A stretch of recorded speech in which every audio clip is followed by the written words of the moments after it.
안녕하세요. 크립토 노마드입니다. 암호화폐 시장 전반에 지속적인 관심을 가지고 계셨던 분들이라면 요즘 암호화폐 산업을 둘러싼 각국의 입장에 조금씩 또는 전폭적으로 변화가 이루어지고 있다는 점 느끼고 계실 겁니다. 가장 얄밉고 한심하고 그래서 화를 느끼게 만드는 경우가 많은 미국 SEC의 경우에는 역시나 얄밉다 싶을 정도로 아주 교묘하게 당연하다는 듯 서서히 입장 변화를 내보이고 있습니다. 주인공은 역시나 우리의 문어대가리 아저씨 게리 겐슬러 SEC 위원장입니다. 이번에는 암호화폐 거래 플랫폼을 규제하겠다 이런 입장을 밝혔는데 내용을 자세히 보면 SEC와 겐슬러의 욕망이 담겨있는 포인트들이 곳곳에 숨겨져 있습니다. 먼저 아직 누가 암호화폐 규제권을 갖게 될지 명확성을 갖지 못한 미국에서 SEC가 거래 플랫폼 규제 방안을 고려하고 있다 이렇게 밝힌 것은 어떻게든 암호화폐 시장에 대한 규제권을 조금이라도 더 갖기 위한 노력의 일환으로 바라볼 수가 있습니다. 특히 아예 대놓고 CFTC와 협력하겠다 이렇게 말한 것은 아주 그냥 지나가던 개도 기가 차서 웃지도 않을 그런 멘트인데 그동안 대부분의 코인이 증권이라면서 SEC가 다 헤쳐먹겠다 이렇게 강조하더니 은근슬쩍 CFTC와 공조하겠다 이렇게 입장을 바꿨습니다. 왜 그럴까? 이유는 간단합니다. 괜히 리플 건드렸다가 암호화폐 산업 플레이어들 전체를 건드리는 결과로 이어졌고 의회 로비를 통해 꽤나 큰 힘이 SEC가 아닌 CFTC로 옮겨지고 있기 때문입니다. 이런 분위기 자체만 놓고 봐도 리플 소송의 방향성은 이미 어느 정도 정해진 게 아닐까 그런 생각을 갖게 만드는 것 같기도 합니다. 또 하나는 영국의 전폭적인 변화에서도 리플이 있게 될 수혜 가능성에 대해 생각해 볼 수가 있습니다. 영국을 암호화폐 허브로 구축하겠다 이런 발표 내용은 간단히 앞선 영상에서 짚어봤는데 사실 영국이 암호화폐 허브로 거듭나기 위해서 노력하면서 산업을 그렇게 껴안게 되고 수많은 코인들을 비롯해서 스테이블 코인과 CBDC가 공존하는 상황 이제 영국에서 펼쳐질 가능성이 엄청 매우 많이 높아진 모습입니다. 이럴 경우 참 공교롭게도 리플이 수혜자가 될 수밖에 없는 그런 시스템적 상황이 이미 구축되어 있습니다. 영국 파운드와 CBDC 개발을 지원하는 민간 싱크탱크의 기술 자문을 현재 리플이 해주고 있기 때문입니다. 이번 영상에서는 한때 세계 최강 금융 강국이었던 영국과 지금 세계 최강의 자리가 흔들리고 있는 미국이 보여주고 있는 변화된 암호화폐 산업에 대한 모습을 전지적인 리플 시점에서 다뤄보려고 합니다. 리플이 추구하는 가치가 단순히 국경 간 송금 그 이상으로 NFT 프로젝트 그 이상으로 평가받을 만한 이유에 대한 어느 정도의 간단한 답변이 될 수도 있지 않을까 생각합니다. 본격적인 시작에 앞서서 좋아요와 구독 또 알림 설정을 꼭 부탁드리겠습니다. 영상 제작에 아주 큰 도움 된다는 말씀 함께 드립니다. 그럼 시작하겠습니다. 한때 미국 관가에서 블록체인과 암호화폐와 관련해 가장 깊은 통찰력을 가진 인물로 평가받기도 했습니다. 그래서 저런 사람이 SEC의 수장이 되면 일 잘할 것이다. 새로운 혁신의 중심에 역시 미국이 설 수 있게 될 것이다. 그렇게 할 것이다. 이런 말들도 쉽게 접할 수가 있었습니다. 지금 돌이켜보면 진짜 그 사람이 이 인간인가 싶을 정도인데 바로 게리 겐슬러 당시 MIT 교수 이야기입니다. 겐슬러는 2018년 MIT 교수 당시에 블록체인과 암호화폐를 가르쳤는데 그래서 당시 디파이라는 새로우면서도 생소한 영역에 아주 깊은 통찰을 가지고 있는 것처럼 보이기도 했습니다. 적어도 그때는 그랬습니다. 그래서 겐슬러가 SEC 위원장으로 낙점됐을 때 역시 미국이 혁신의 주도권을 쥐려고 하는구나 이런 말들도 많았습니다. 그런데 혹시나 했건만 역시나 이 감투를 쓰더니 이 인간이 완전 딴 사람이 됐고 그렇게 암호화폐 투자자들 사이에서는 문어대가리 아저씨 이렇게 불리면서 조롱과 비판 또 비아냥의 대상이 됐습니다. 겐슬러 취임 이후 SEC가 취한 입장을 아주 간단히 요약하면 암호화폐 규제권은 SEC가 가진다. 이 정도가 될 수 있을 것 같습니다. 대부분의 토큰은 증권에 해당한다라면서 사실상 새로운 혁신 산업의 규제권을 SEC가 낼름 먹겠다라는 입장을 공개적으로 또 지속적으로 강조했습니다. 이런 SEC와 겐슬러의 욕망에 제동을 건 계기는 다름 아닌 이들이 석연찮은 이유로 소송을 건 리플 사건이었습니다.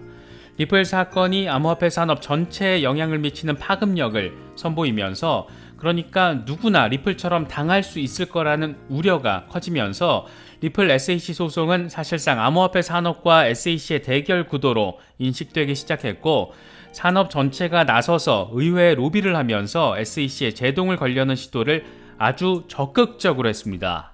2021년 한 해 동안 암호화폐 업계가 의회에 내다지른 로비 액수만 봐도 이들이 얼마나 적극적이었는지 알 수가 있습니다. 암호화폐 산업 전체가 쓴 로비 비용만 900만 달러, 이 가운데 코인베이스가 150만 달러로 1등, 리플이 110만 달러로 2등, 이렇게 차지를 했습니다. 공교롭게도 둘 다 SEC와 소송을 벌이고 있거나 벌일 뻔했던 그런 암호화폐 기업들입니다. 이들의 요구사항을 간단히 하자면 암호화폐 업계에 대한 규제는 SEC가 아닌 CFTC가 해야 한다는 겁니다. 그러니까 증권이 아닌 상품으로 간주해야 한다, 이런 주장이었습니다.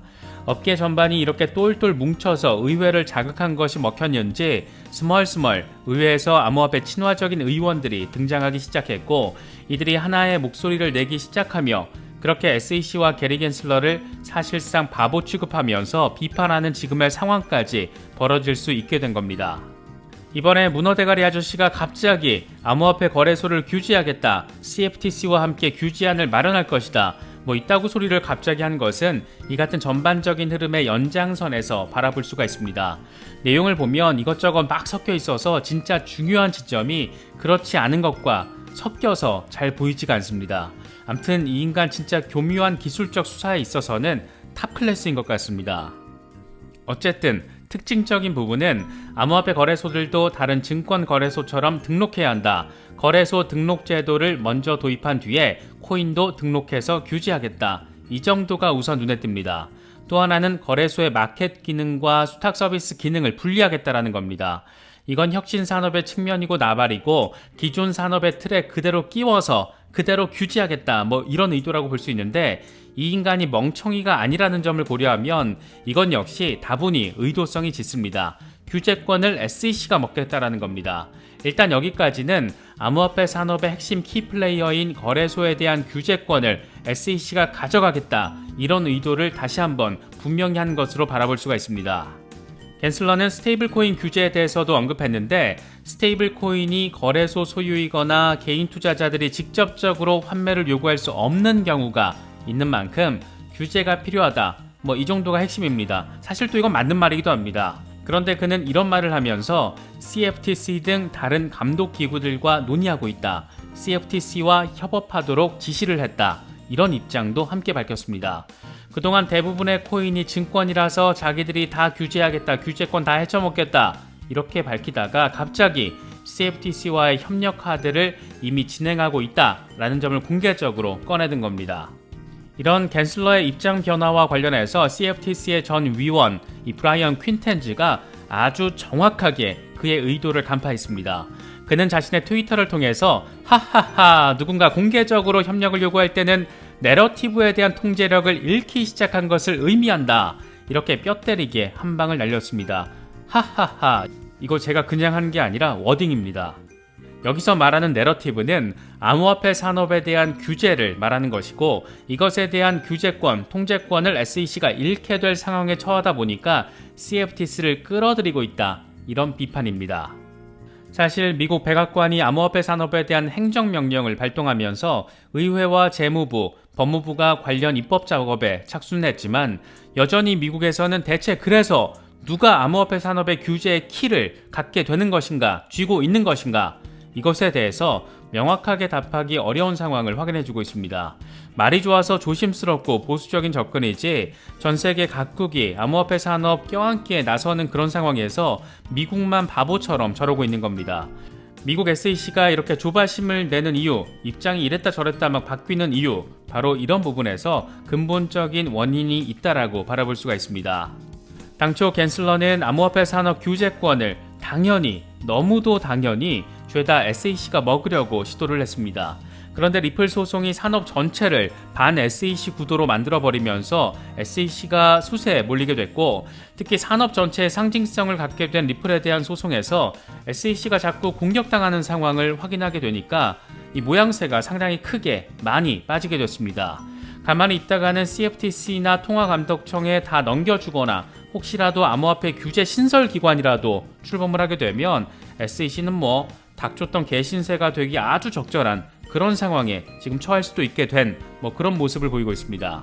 이런 상황들이 있다 보니까 갠슬러는 CFTC와 공동 규제라는 지금까지의 스탠스를 역행하는 발언까지 내놓게 된 것으로 볼 수 있습니다. 다 먹지는 못하겠더라도 나눠서는 먹겠다라는 그런 의도 교묘하게 밝힌 겁니다. 이게 참 재미있는 게 세계 최강이라고 하는 미국의 가장 강력한 규제 기관을 엿먹인 게 공교롭게도 리플이 계기가 됐다라는 데 있습니다. 대체 왜 소송을 낸 건지 이해할 수 없는 상황에서 업계 전체가 피해자가 될 수 있는 상황 인식이 생기면서 SEC와 게리 갠슬러를 거의 바보, 조금 더 거칠게는 이 병신 수준으로 몰아붙이게 된 겁니다. 여기에서 더 재미있는 것은 미국이 이렇게 SEC 중심으로 다소 바보스러운 퍼레이드를 이어가고 있는 상황에서 전통적인 금융 강국으로 한때 평가받기도 했던 영국이 치고 나가려는 모습을 보이고 있다는 데 있습니다.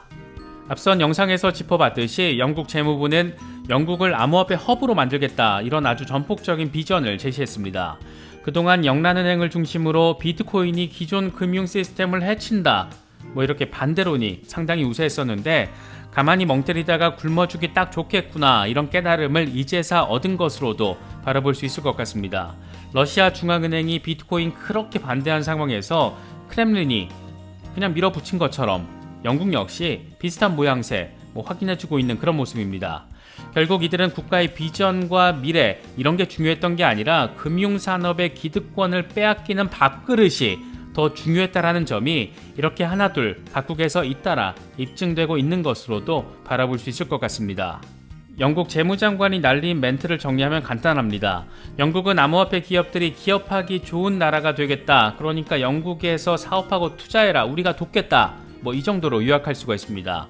이 정도 스탠스를 공식화했다는 것은 암호화폐 블록체인 산업은 물론 CBDC에 대한 출범 역시 조만간 머지않아 공론화될 가능성이 매우 높습니다. 이미 민간 싱크탱크 파운드 파운데이션이 적극적으로 나서서 파운드와 CBDC에 대한 군불 지피기 지난해부터 잘 이어오고 있고, 공교롭게도 이 기관의 CBDC 기술 자문을 해주는 곳이 바로 리플입니다.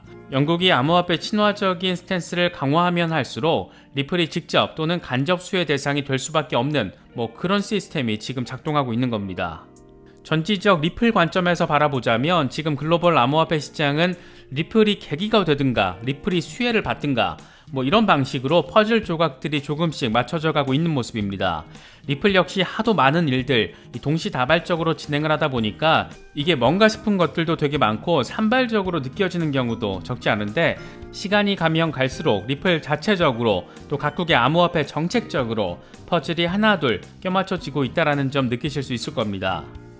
최근 해외 차트 분석가들 뿐만 아니라 글로벌 미디어들 사이에서도 리플의 시세와 관련해서 $20, $30 이런 귀여운 수준부터 1500% 상승 가능성, 이런 여러 상황들, 시나리오들이 구체적으로 또 적극적으로 나오고 있습니다. 이런 것들은 최근에 지금 흘러가고 있는 전반적인 흐름들과 무관하다고 보긴 어려울 것 같습니다.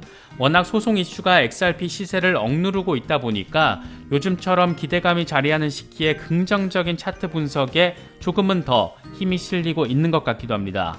리플 홀더분들은 이런 전반적인 큰 틀까지 참고하시면서 투자하신다면 어쩌면 리플이 보여주는 혁신의 과정에 동참하는 그런 기분 좋은 상황도 함께 느끼고 바라볼 수도 있지 않을까, 그런 생각이 들기도 합니다. 이번에 준비한 영상은 여기까지입니다. 영상이 도움이 되셨다면 좋아요와 구독 또 알림 설정을 꼭 부탁드리겠습니다. 영상 제작에 아주 큰 도움 된다는 말씀 함께 드립니다. 언제나 성토하시기를 기원하겠습니다. 시청해주셔서 감사합니다. 지금까지 크립토 노마디였습니다.